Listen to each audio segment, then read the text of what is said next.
Welcome to the Road is Dead podcast. I'm your host, Rob Curtis, here in the studio with Tim Strelecki and Leah Sanda. And we thought we'd jump on and give us another little episode to go with the one that we recorded last week, right before Roubaix. And I don't know, catch some recaps as well as everything that's going on in the industry. And we're going to do this in like 45 minutes. Yeah. Anyway, you sure about that, Clark? Well, I mean, you sure about that? Do we have a signal? Do we have a signal for when Rob's getting a little too? Yeah, just look at me. Just kick him under the table.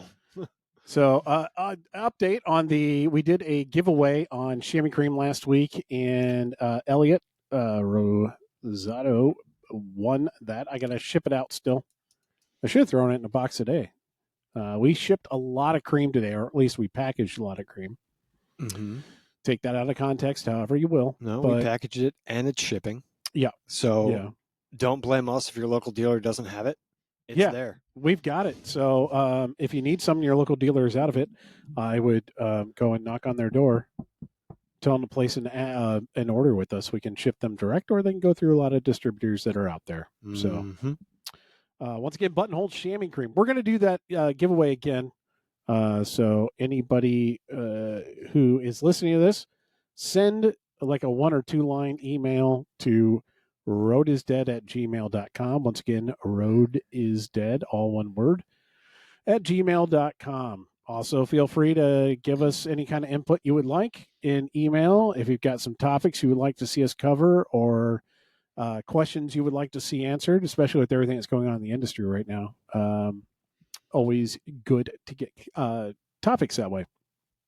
But jumping right into it, Roubaix, start or end? I'll pass for the moment. Okay, Leah, how'd your Roubaix go? Really good. Little more detail there. I know. A little more detail. Okay, where to start? Let's see. I did the 36-mile course. I've done a couple 62-mile gravel races earlier this year, and I was hemming and hawing on doing the 62 or doing the 36 with this, but I decided to do the 36 because it's what I'm pretty much jumping right into crit season after this, and I kind of like the idea of being able to race aggressively and starting to get more of my crit legs.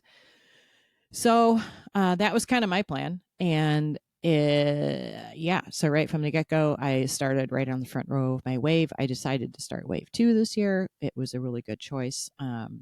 Once we got through the Three Sisters, I had a good pack of people around me until Sager. And I usually ride it really, really well. And that happened again this year. So I came out the end with everybody behind me and I was all alone. So then I was just trying to find people to ride with, but I really pushed hard, and it was very much more, my variability index was a lot higher this year than in years past. It was definitely not a steady state effort. What the hell does that mean? When I was going hard, and then any chance I had an opportunity to recover and get on wheels, I did. So not a steady state So effort. our profile looks like a sawtooth. Yeah. More like a crit as opposed to... Yeah. More crit-like, less just kind of like trying to ride steady hard the whole time. Sorry, didn't mean to interrupt you. Just wanted some clarification. I mean, if a faster wheel came up alongside me, I went for it, and I went hard for it. And if I couldn't hang on to it, then so be it. I jumped off. I recovered for 15 seconds, and then looked for my next opportunity, and just tried to be super efficient. Just tried to think about going as fast as I could. So that meant, how can I pedal more efficiently? How can I be more aerodynamic? How can I be on a smoother line to have less rolling resistance? How can I mean, it's always just hunting for speed the entire race. And it paid off. I finished 14th overall out of 300 women, and was first in my age group. So yeah, I was super happy with how it went. You were also first. You beat everyone in the age group below you too. Well, the age group below me was 50 to 53, and I was in the 54 to 59. So I You beat I every would woman have- in the 50 plus age group. Yes, basically. Nice. And was there anybody older that beat you at all? Not that I'm aware of. The top 10 overall, they don't give the age. Mm-hmm. I tried to look up a lot of these people, and all of them looked like they were under my age, but I don't think I found all of them because some of them don't have USAC licenses. Yeah. So it's kind of hard to figure out. Yeah. Yeah. So that's my story. So you achieved your goals. Absolutely. Wonderful. Wonderful. We jumping on you, Tim, or you want to? Well, you can go. Are you sure? Yeah. All right. Just Do it. don't make it an hour long. I will try not to. I had it right. You guys made me at 101 times and wanted to beat my time from before. Well, I wanted to beat 3 hours. My time before was 3:40 on the official clock time. Mm-hmm. So went out and did that. It went way better than I thought. I actually climbed a lot easier than I thought I was going to climb. I made it a point to not, dig into the climbs and burn myself out early. And actually ended up, in hindsight, I raced way too conservatively throughout the whole thing. But I just really didn't want to burn myself up. So I kept it easy. I always downshifted, went to extra gears, just spun stuff when I could. I didn't worry about what was going on around me, but I made it a point not to stop. I had to stop once because of a nature break, but kept that to less than 4 minutes. But kept it on. I was smiling as I went past the aid station because it was like, I don't need to stop. I'm good. I'm going to do this. Let's rewind that for a minute. A nature break, 4 minutes. Yeah. You must have had to go real bad. Oh, I had to go amazing. A 4 minute pee is pretty long. I don't know if it was really 4 minutes. I think it's roughly 4 minutes. You changed gloves too, right? I changed gloves. Yeah, okay. I had to lay the bike down. I had to walk in, and let's face it, I'm a 49-year-old male cyclist. Did you lay your bike down on the my derailleur? whole time? Oh no, God no. Okay, just checking. Ugh. Yeah, no, I didn't. Crash mode. Yeah, that would have been interesting. Everything worked beautifully. Wonderful. I did because I got my wheels done, and I do want to ask everybody what they thought of their wheels. But I did get my wheels done, the ones with the Berd spokes and I9 hubs. Last minute, I mean, I was setting them up as I walked out the door to drive there. As a result, last second, I threw it in. I heard a tick in the shifting, and I kicked it DI2 2 spots over, and everything sounded good. All right, good. Get a new hub, whatever. So rode it. Everything sounded good. It wasn't until I was in, I'll call it a race, in the race, when I was climbing, I would go for my smallest gear, so largest cog. It would go into it, and I would ride into it for a few seconds, and then it would kick out, one down. And I'm sitting there thinking to myself, I'm like, what the hell's going on? I mean, everything's set right, and and you're riding anyway, so it wasn't like I was going to stop. It took me a while for me to go, oh, I'll bet just those 2 steps was enough to put me up against the hard stop, because I set my stops close. Right. And it wasn't until I got back and threw it in the stand and I saw that's actually what had happened. All I had to do is back it up like half a turn, and I was good to go. But in the race, I did not have my smallest gear even available. Yeah, which is interesting because I still climbed everything and climbed it well for me. I was conservative. I knew we were hitting Sager like 3/4 of the way through, whatever. I knew that I have a tendency. I know that I'm probably going to do well on Sager if conditions are good. I've never seen it with conditions bad, I don't think. I remembered Sager being mostly flat with a little dip in it in one part. That's the way I remembered it.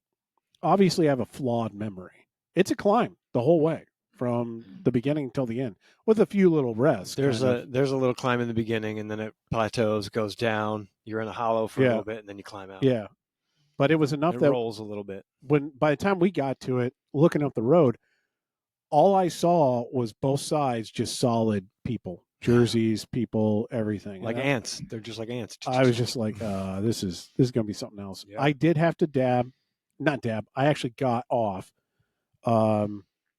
trying to push too many people going too slow on one side. I pushed the other side. I was on the soft sand second section of it, and I just kept going further and further out, thinking there's got to be some solid ground out here somewhere. Yeah. There was not. So at some point, I was like, all right. The guy in front of me bobbled, and I jumped off. I had to walk like 10 feet, did a cyclocross remount, good to go. Yeah. And then from that point, I was like, I'm not getting stuck behind anybody else. So I was taking the middle. I was taking every little opening I saw while everybody else was like, lollygagging around everything. It was like, bye, see you later, going. Yeah.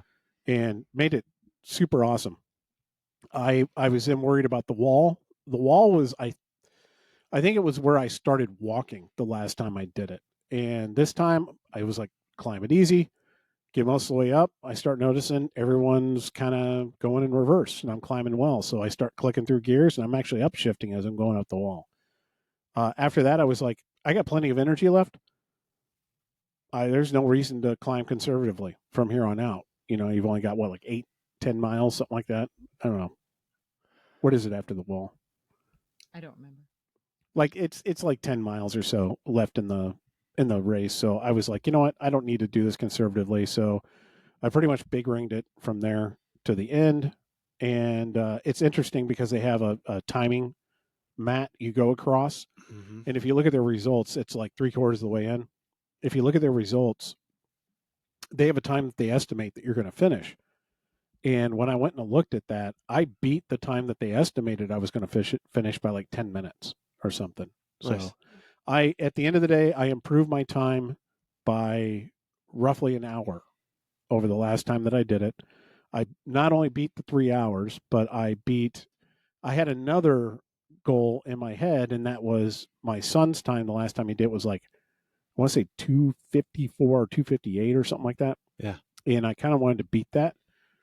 And I did. I beat it by 10 minutes. So nice. I was feeling great about it. I was, thinking, this is a great experience. I beat every goal. I had a great time. I really enjoyed it. And I was hanging out with Andy Sauter, if you're listening to this, Andy. And one of the things that kind of made me feel good last cyclocross season, Andy's always beat me in cyclocross whenever we race each other. In this last year, I actually beat Andy. I think it was at Bartlett. And I felt really good about. It was kind of like one of those pat on the backs. You're doing good. You're coming along. Andy will say he had a bad year. He didn't get a lot of riding in, all that kind of stuff. He's definitely a better rider, I think, than me long term.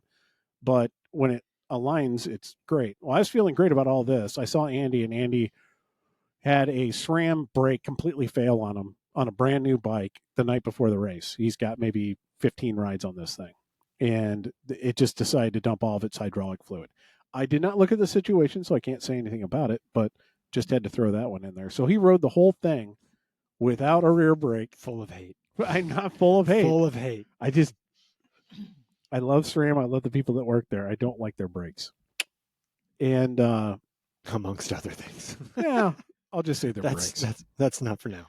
And their larger roller and the flat top chain. Anyway, so he rode the whole thing without a rear brake.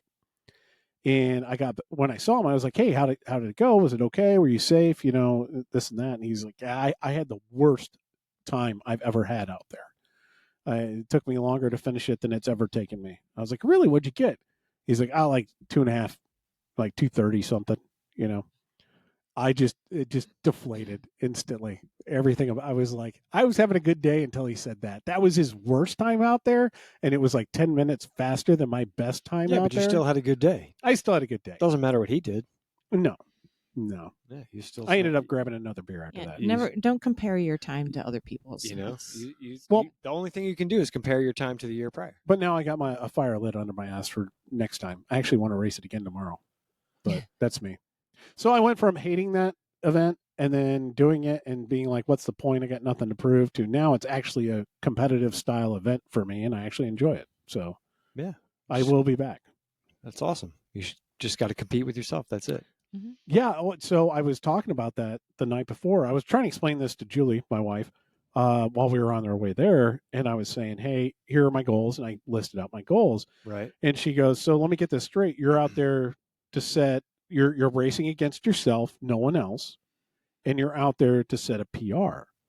And I was like, yeah. She goes, so in other words, you're a triathlete now.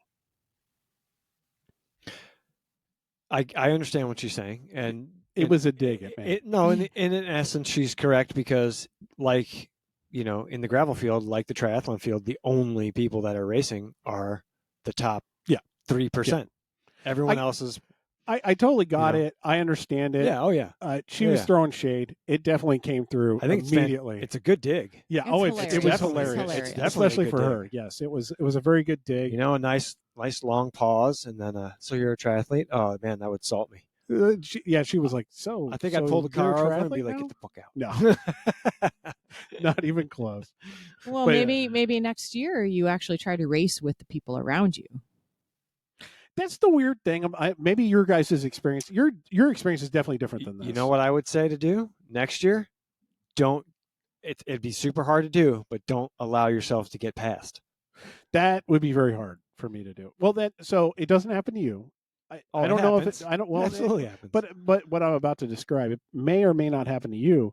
But when I go, you would think that you would naturally just get with people that are about the same. Because there's people that pass and there's people that you pass. And with us, I'm starting back in wave 4, so I'm definitely passing people, and people are definitely passing me. And you'd think after a while there would be people that you would see and be riding with for the rest of the time. Almost never happened. It was like there's 3 distinct groups. Like there were some where for the first third, I would pass them in sections. Yeah. They would pass me in sections. Yeah. And then they disappeared. And then the next third, for the speed that I'm going and where I'm starting, for me to be like, I am racing these people, it just doesn't really exist out there. All right. So I don't think that's what I kind of meant. I was just like, in the moment, if there's people around you, hang with them. Hang with them, even if it's just for 30 seconds, or 5 minutes or whatever. Yeah. And if it breaks apart, then you look for the next person or people to latch on with and work with them. Either you bridge up to them or let them come to you and stay with them. There were opportunities for that at the very beginning, as fast groups and trains would kind of come by, but I just didn't want to jump on and burn my matches. Mm-hmm. And I knew that I would, and then I would just overextend myself. Right.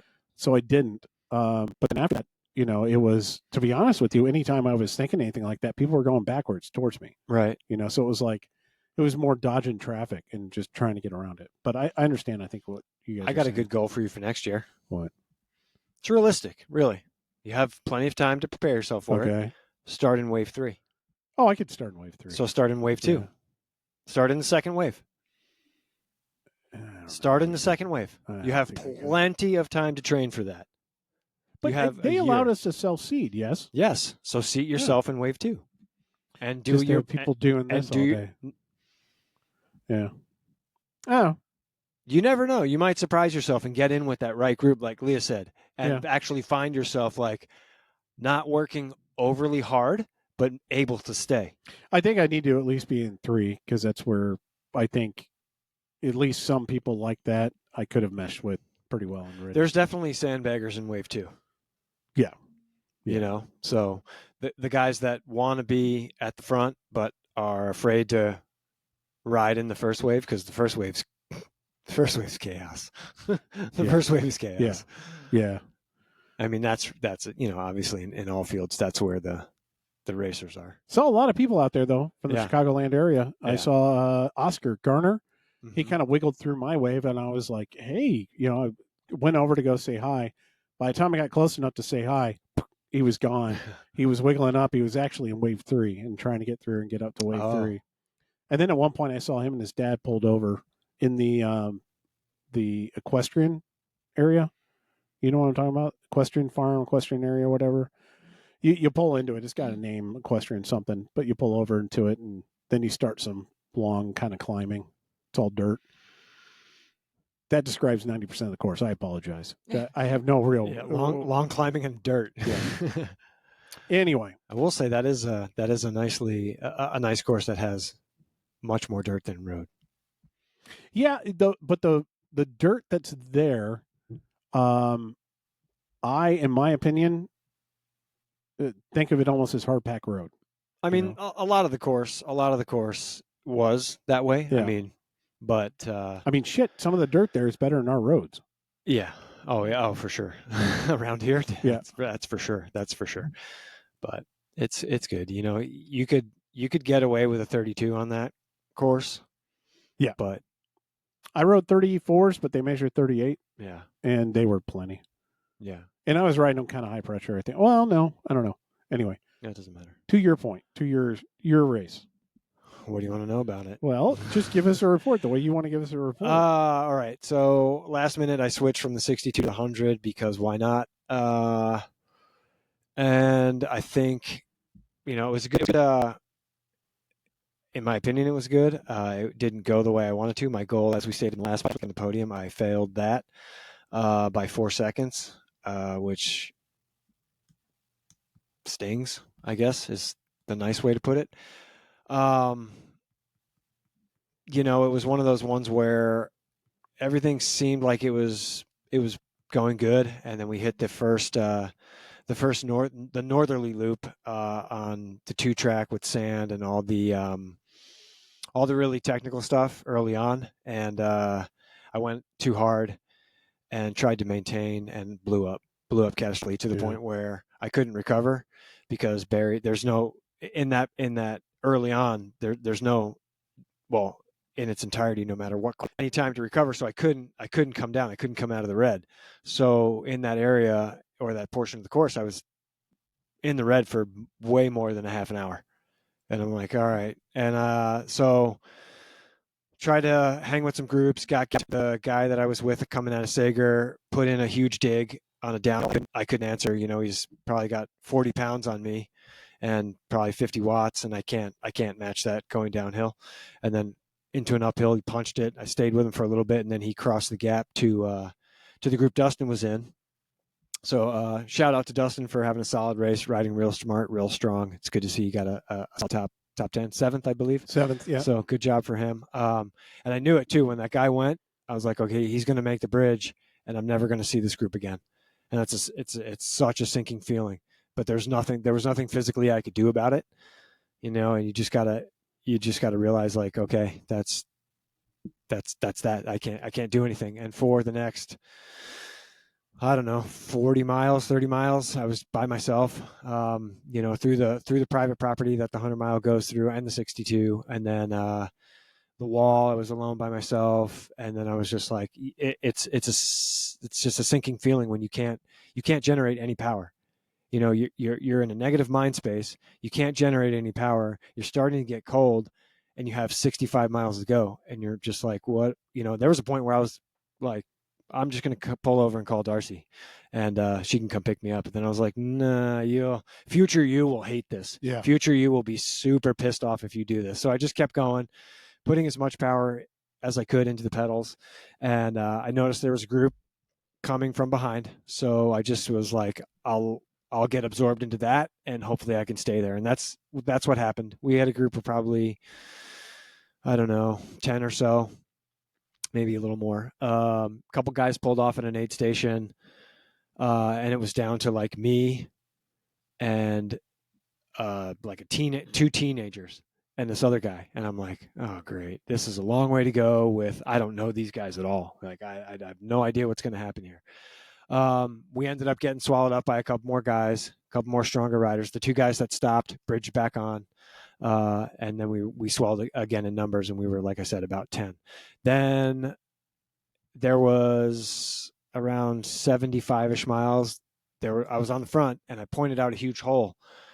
And then I heard a terrible noise. I looked back over my shoulder, and apparently who was ever behind me didn't call it out.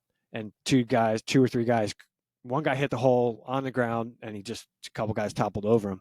So I was like, oh, yeah, they look pretty bad. Like when you look back and the sight you see the guy that's on the ground, his head just getting blasted by a front wheel. I was like, oh, that's bad. Like, I hope he's okay. So we continued on. We lost I think we lost 4 at the time. One of them got up, didn't get involved too bad in it, got up, rejoined the group. And then for the last 20 miles, we were a group of like 6, and it was weird because, you know, there's my legs started to come around. So I was, you know, was like giving back to the group. I'm like, these guys have pulled me along for a while. I need to kind of do something here. There was a couple really strong guys in there. There was a couple kids that just were sitting in, not, their pulls were like 5 seconds and they swing off. So it's hard to read if they're like saving it for the end or are they really hurting. And then the shots started to come with like 3 or 4 miles to go right before we transition from there to the final pavement section towards the finish line. All the shots came. We had already merged in with the 18, which complete chaos, bodies everywhere. But it was a lot of fun trying to hold the wheels of the guys in your group, and it was like a crit for a while. And I don't know, did what I could and just came up short. So, but the good thing is, the whole time you're suffering and you're by yourself, all I did was think about ways to improve next year. Yeah. Like, I don't know. I don't really think it was a training miss. I think, I do definitely think that the huge ride I did a week prior was stupid. I should have done that 2 or 3 weeks prior and rested from it. But I took it easy all the week, leading up into it. Didn't ride too hard on the pre-rides before then. Just didn't have a good day. That's my own fault. I put myself in that situation, and I've been reading like this mindset book, and it describes the 2 type of mindsets that individuals have, either a fixed mindset or a growth mindset. And I think for my whole life and what I've been reading, I'm a fixed mindset person. Like, my existence solely is justified by the results that I get, right? Instead of seeing the growth opportunities within the, quote unquote failures, and not seeing, not reaching this top 10 to me now that I know it's not a failure. I did well. I did the distance. Right. I mean, I was obviously physically fit for it. I just was tactically stupid. But I mean, next day I was like, I'm not even tired. Yeah. So I had fitness. Yeah. I just rode a bad race. Yeah.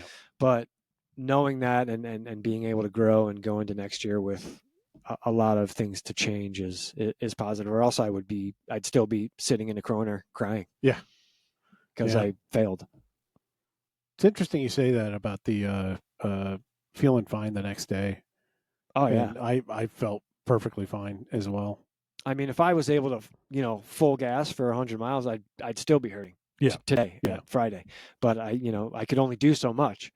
My ceiling was very, very low that day until, my body started to realize, like, I don't know what it was. It's like 85 miles. Okay, you're going to make it. Like, okay, now you want to feel good? You son of a bitch. Yeah. Like, so mad at myself, but what are you going to do? All right. Wheels. What about them? Everybody, your input on how they felt. Leah, you were the first to receive. Yeah. I really like them. This is the second race I've done on them, and they're smooth. They're smooth for sure. I get different tires and tire pressures I've been playing around with, but I can definitely tell there's a difference in how they feel, and that's the only word I can think of. Definitely the weight saving has been very, very, very noticeable. Just every time I need to accelerate, definitely going uphill, and that all those nickels and dimes really add up at the end of the race. Mm-hmm. So very, very happy with them. Very happy. Did you notice a lot between the 30s you ran at Rough Road and whatever you ran for Barry? Yeah, I went with 35s for Barry, and I tried to get a little low on the tire pressures. Mm-hmm. That definitely, last year I did 30 millimeter road tires for Barry. Yeah. But I was on a Boone, which has a lot more flex and give and whatnot in the frame. Yeah. The BMC I'm racing on now is super just super stiff. So go a little bit the opposite way and went a little bit bigger. It will kind of beat me up really good. Yeah. So like I was running about 30 PSI in the 35s. Nice. It was good. Nice. I actually didn't check my pressure before the race. Gave it the squeeze test? No. Not even that? Nah. Wow. It's just like whatever's in it. What's in it. I pumped them up the day before and I put them a tiny bit higher than I normally would. And my tires usually don't lose any air, but then it was a fresh setup with fresh sealant and They're gonna everything lose else. a little bit. So the first day after riding them, I was like, oh, wow. And I had to pump them up a lot. I have no idea what I raced at. No idea. It's horrible, but I didn't have a pump. We got there late because I didn't remember there being a problem finding parking, but I was an idiot and we couldn't find parking. Yeah. So luckily Julie was there. So she pulled into a handicap spot and I unloaded and just got out of there. Got all my clothing, got out of there and went to line up, and that was that. So there was no checking of the tires. Wow. And so it was what it was. But I don't know. What do you think of the wheels? I noticed a big difference. I mean, well, obviously, when I approached you a while ago and asked what's the lightest wheel set we could create, we came up with this setup with the Berd spokes and the new Industry 9 Solix hubs. Super lightweight, 4+ 100 grams lighter than the Reynolds wheels that I was using. I feel like, obviously, to Leah's point, the acceleration is immediate. The engagement of the hubs is immediate. Obviously, weight savings, not only going uphill, but I think over the long haul. And now, when we were just talking about tires, Leah, I realized that I didn't, at the end of the 100-miler, and I don't know if this has anything to do with it. I don't know if the spokes have any dampening or whatnot, but I was hardly fatigued. Yeah. Granted, I ran 47C tires, so I have a lot of volume. But I will say that I missed my tire pressure. I didn't nail the rear tire pressure, but even still, I didn't feel like I was that fatigued. Now, the only area I realize is troublesome for me is I don't, just because of my body, my frame, I don't carry a lot of speed downhill. So but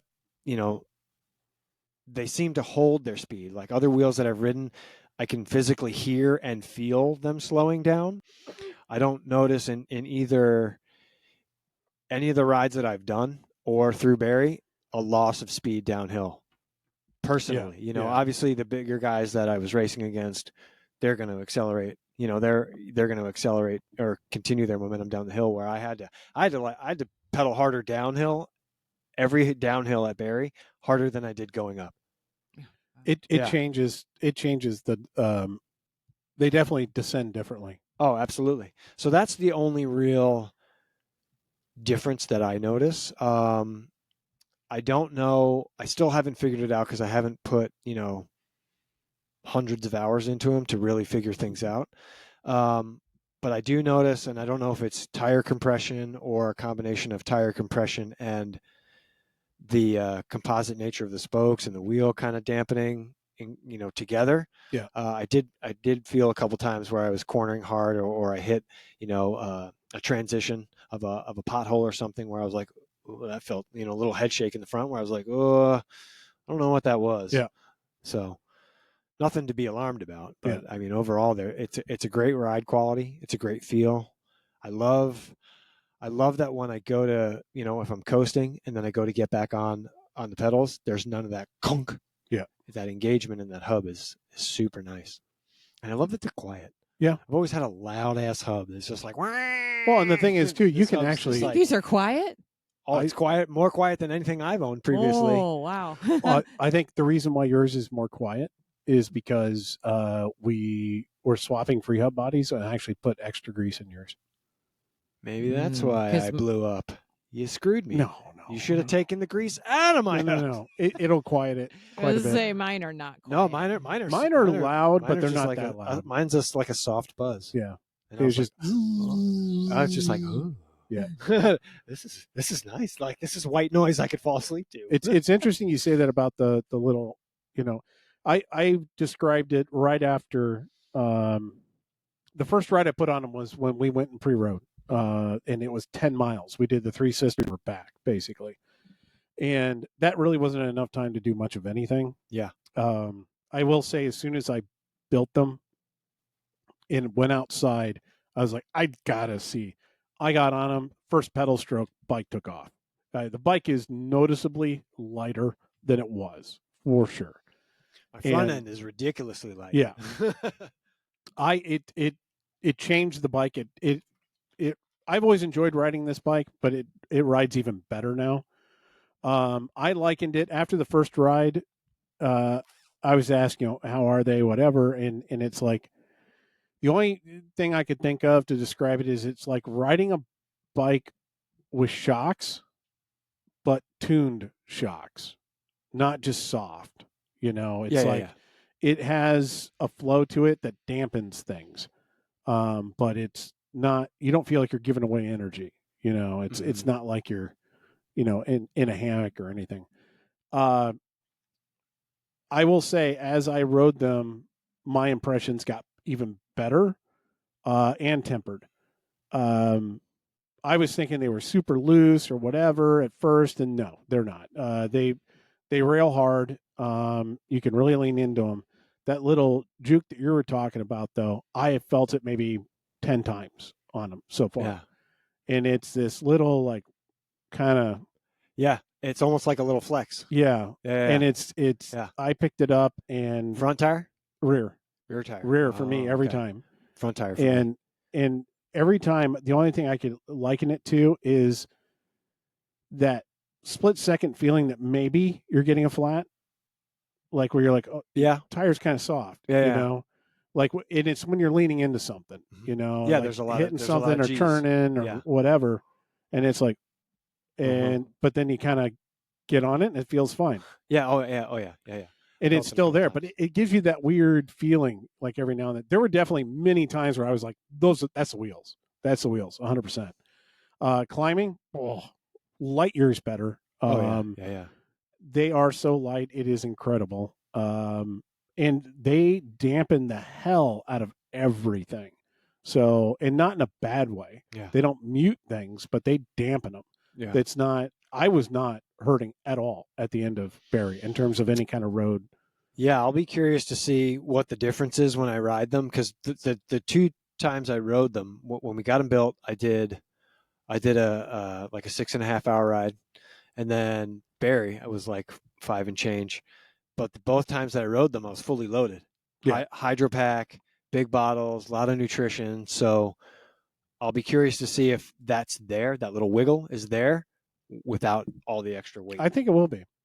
I don't know that it's necessarily. It might not be as pronounced. Yeah, it's not movement per se. It's not like it's not a bad thing. Yeah, it's just it's there. It's just a feel. It's kind of like and essentially what it felt like to me was a dampening. Yeah.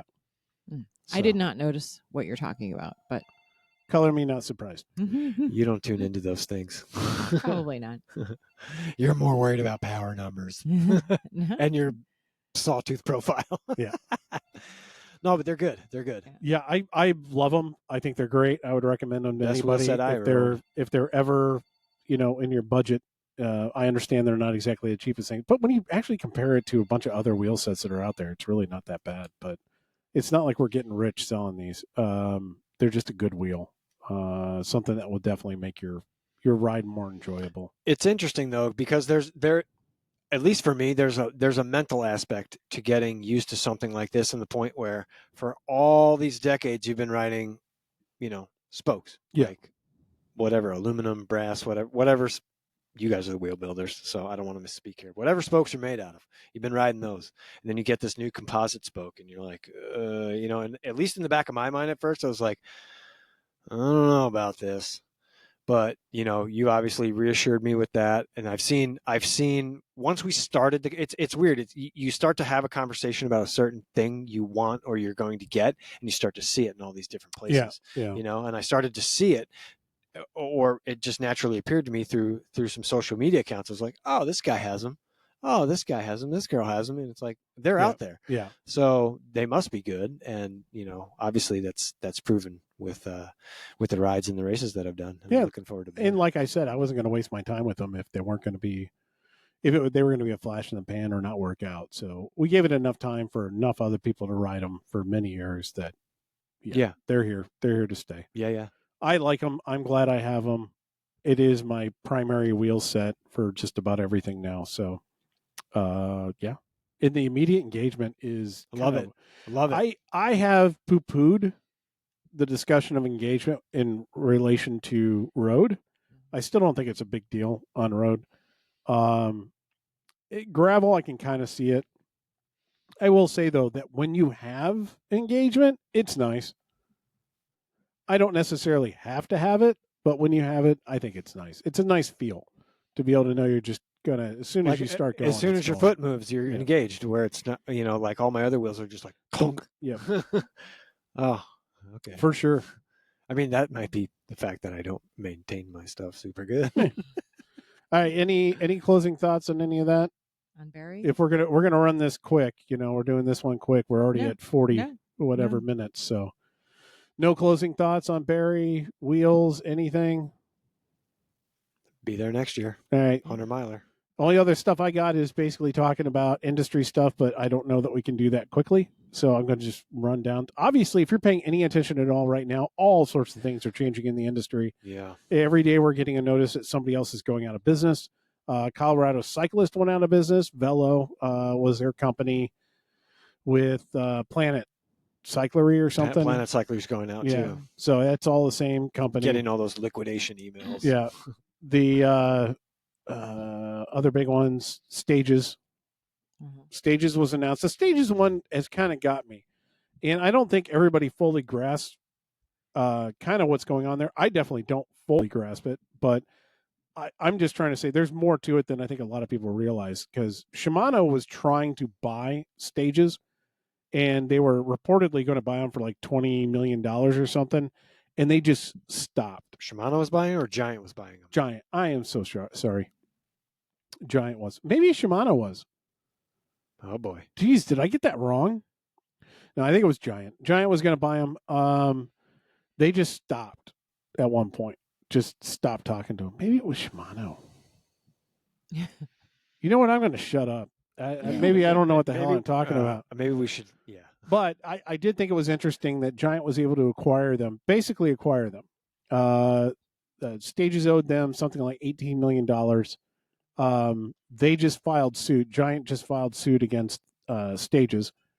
At the exact same time, they hired basically their executive staff. Business. All those people lost their jobs like that. It's terrible. That's everybody in the front office there screwed everyone worse at that company. Oh, yeah. That's all I got to say. And the net result is Giant basically owns the company without having to pay a dime. Crazy. Because they have them leveraged now at 18 whatever million. At one point, there was a discussion of buying the company for 20 million. Now they're not outlaying anything, and they effectively own the company because they've shut down business. Now, if anybody trade up and do anything with the intellectual property or anything else like that, they're going to have to pay off Giant first, which isn't going to happen. Crazy. So it's like a leveraged, strange buyout, like where they got it without any money. I think it's a genius move. Giant is probably one of the best partners out there in terms of how large they are and what they've got going on. They make most of the bikes for a lot of other companies out there. If they ever show bad numbers, it's because somebody else isn't paying their bills. That's really what it comes down to. Yeah. So interesting. But that was announced. That whole move, some people were wondering why they would want to go there. But that whole move was so they could they announced this new division, Silas, or so, I don't know. I only saw it written once. Miley Cyrus? I don't know what it is. But it's it's an indoor cycling division. So all those guys from Stages went over to start up and head up the new indoor cycling division that they have. So, yay! That's what the world's come to.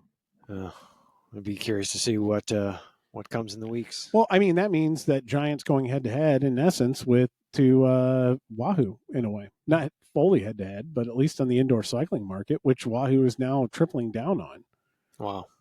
So there's market in indoor cycling, man. Wahoo is all about it. Now this is going on. Zwift, changed gears. They got rid of a lot of their equipment and, changed what was going on with them. So who knows long term what that market looks like. But these guys obviously see something.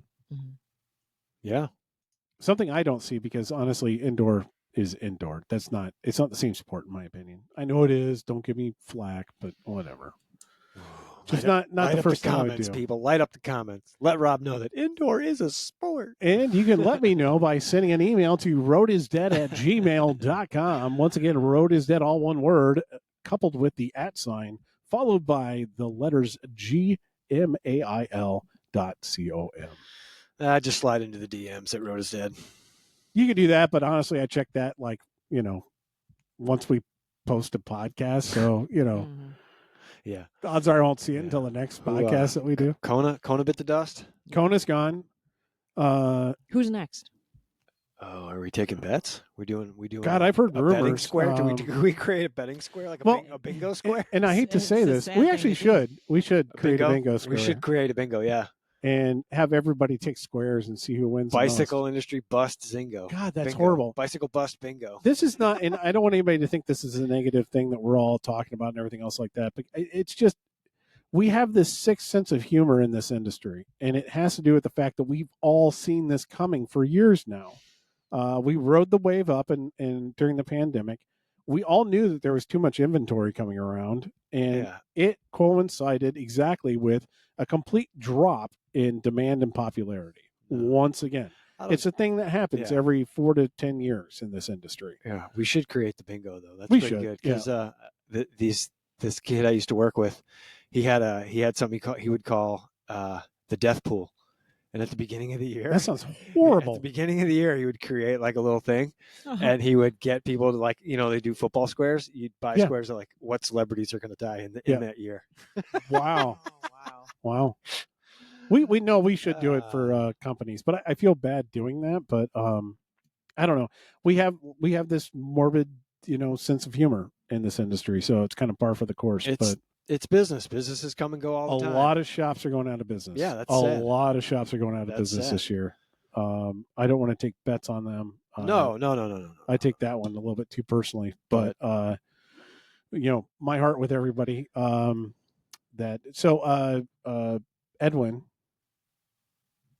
Edwin Bull. Yes, Yes. From- Fuji from Fuji. Van Dessel originally. that we had on this podcast Yes. way back when. He left Van Dessel when it became corporate, and it really wasn't his anymore. And he went and worked for Fuji. He is now no longer at Fuji. Really? He's looking for a job. Huh. That's as of a couple days ago.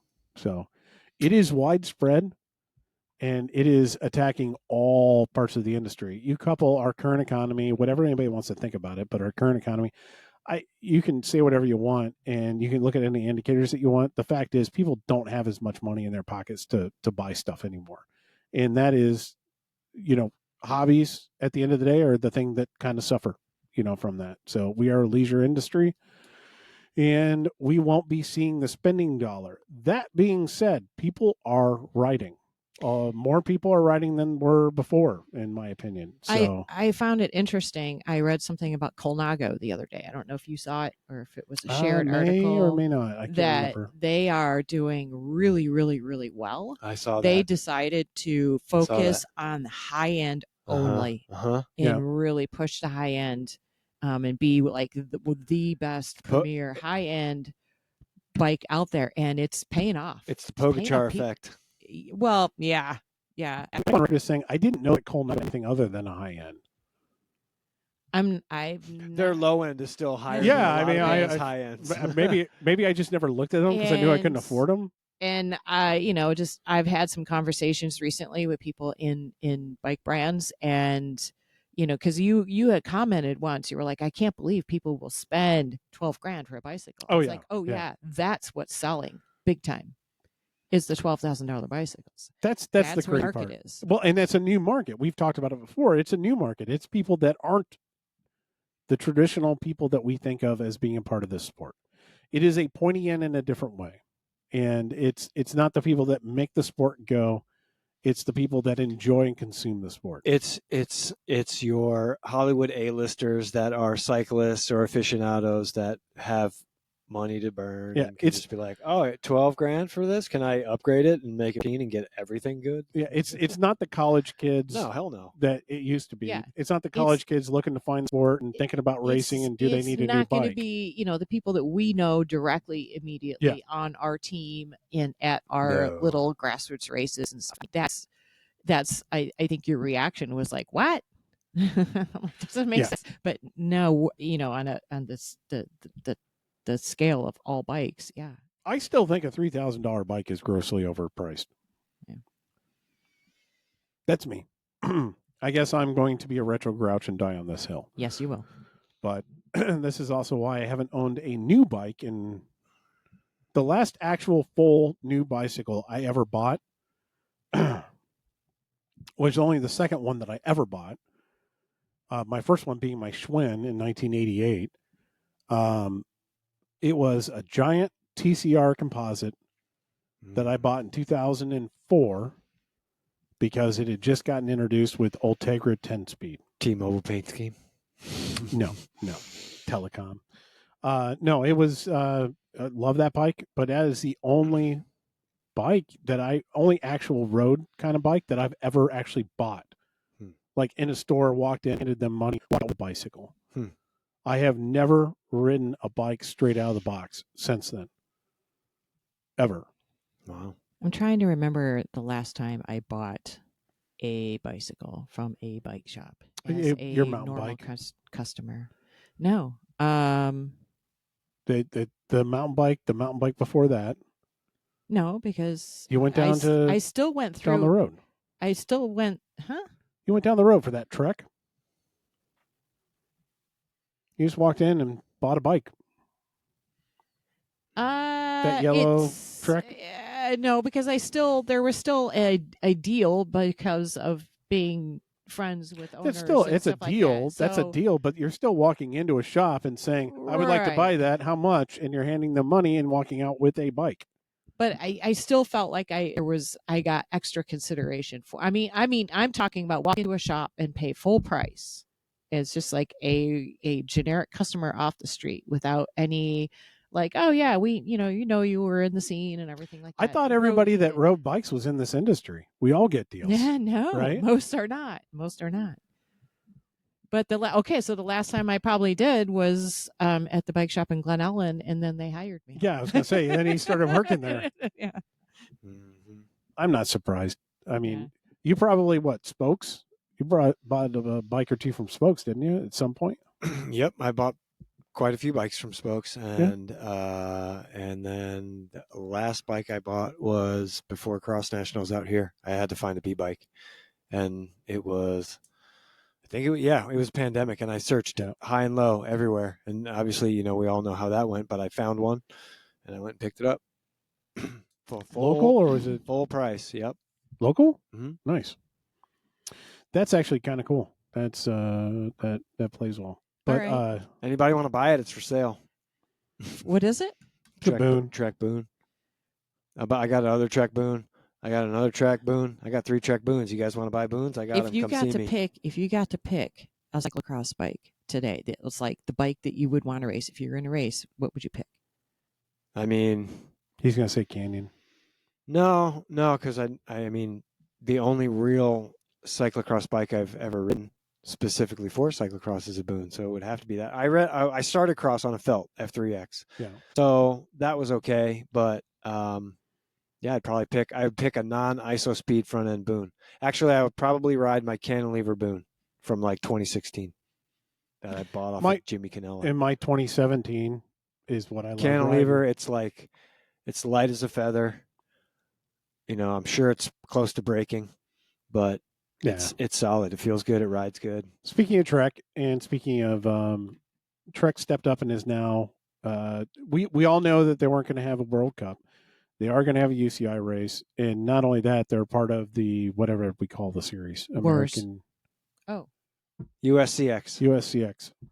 Oh yeah, yeah. Yeah. Where have you been? She's stuck on the mountain bike. You said apparently, yeah. So USCX, and they not only did they step up and become a part of the series, they demanded that the series be named after them, and they are now doing it for 5 years. Oh yeah. Sucks though because they lost the Massachusetts stop of the USCX. Yeah. Which would have been great if you gave the competitors of that series or the quote unquote professionals of that series another race. Yeah. And just added your race into it. I think it says a lot though that they're sticking around. They're going to do it for 5 years. They're still a part of it. I'm looking forward to it. So they're apparently still having the Legends race there. Nice. I don't know how that's going to go. Well, why not? Who's going to show up? Exactly. Sven, you need to show up. No way. Sven's not going to. Well, Sven may still be there because they do still sponsor Yeah, but Sven. yeah, He may not have yeah, his racers there, but he may be there. yeah. Your Svens, your Jens. Jens is going to be there, because I mean he's got nothing else to do. J Pals, come back. Yeah, Hit but the he was le- never hit the a Legends Trek race. dog. Who cares? It's Yeah. fucking J Pals. Who else? Gary Fisher isn't on board anymore on the Trek boat. Really? Oh yeah, no, he left like 2 years ago. I was watching a YouTube video and I saw him being interviewed. I didn't know that. Yeah, he left a couple years ago. Interesting. I've seen some posts from him. He's not burning bridges, but he's not exactly fully complimentary. He's just, hey, it's where I was for a long time. Time to do other things. I don't fault him for that. Yeah, I really don't. Things get so stale he's with after a while. another company, and he's looking more at like e-bikes and mobility and stuff like that. So it's interesting. Your perspective changes when you get old, I guess. Apparently, Does it? dude, he's got like young kids too. It's crazy. Anyway, God bless that guy. that's another story. Anyway, so any other parting information, shots, anything? No. Spring has sprung and warmer weather's around the corner. Get out there and ride. Get yourself some buttonhole chamois cream at your local dealer. Should be available at most fine bicycle shops in your area. If not, ask for it by name. Once again, buttonhole chamois cream. We are doing the giveaway. So if you're listening to this right now, take 5 seconds, grab the device that you're listening to it on, send an email to roadisdead@gmail.com. Did you pick a number? I don't know. Pick a number. Somebody pick a number. Between what and what? Top 10. Top 10? Yeah. Come on. Oh, yeah. We're probably not going to get. We're not going to get hundreds 50. of It's 3. it's like pulling teeth to get a few. 3. Number 3. Okay, so third person to send an email, and trust me, if it's been more than a day or two that we've had this out, send an email in. If I like your email, I may still send you a jar. You never know. So once again, thanks for listening. Yep. And enjoy the ride.